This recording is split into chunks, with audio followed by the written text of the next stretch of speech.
Bonjour, donc je vais vous présenter mon patator. Il est constitué d'un tube de colle où j'ai arraché le bout ici. Voilà. D'un plus petit tube de colle. Donc j'ai enlevé le bouchon et j'ai arraché le bout du côté où j'ai arraché le bouchon du tube de colle comme ça.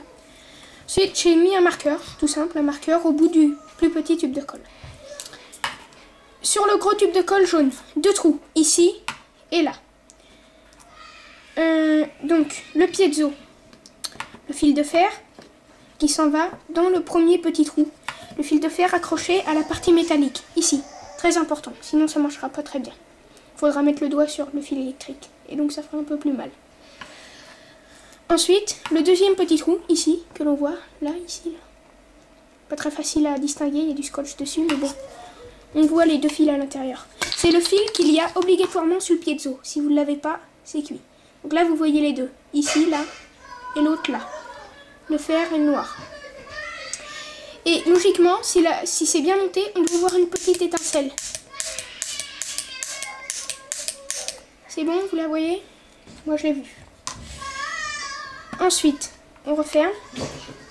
Donc, je vais vous expliquer le problème des patators. C'est en fait à l'intérieur, les mini patators, une fois qu'il y a le carburant à l'intérieur, sous forme de gaz. Donc, du dégrippant gazeux avec des petites vapeurs d'oxygène quoi, et de la laque ou des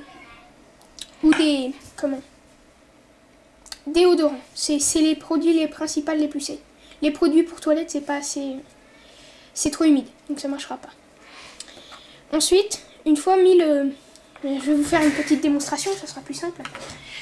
Par contre c'est assez embêtant, c'est parce que pour tirer, c'est pas très facile avec les mini patators. Moi, personnellement, je prends pas des patates. Là, pour les mini, je prends des pommes parce que j'ai que ça sous la main. Ok. Ah, merci, je fais avec ce que je veux. Avec ce que je peux, pardon. Ensuite, enfin vous prenez des tomates, tout ce qui va, du moment que ça soit assez sec.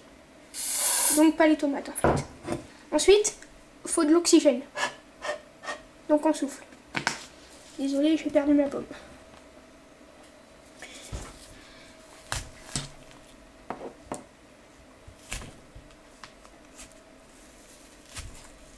C'est un peu de la charpie, mais bon, c'est pour la vidéo, alors autant le faire. Donc je recommence. Ensuite, je mets du déo. Vous voyez, faut bien voir la fumée.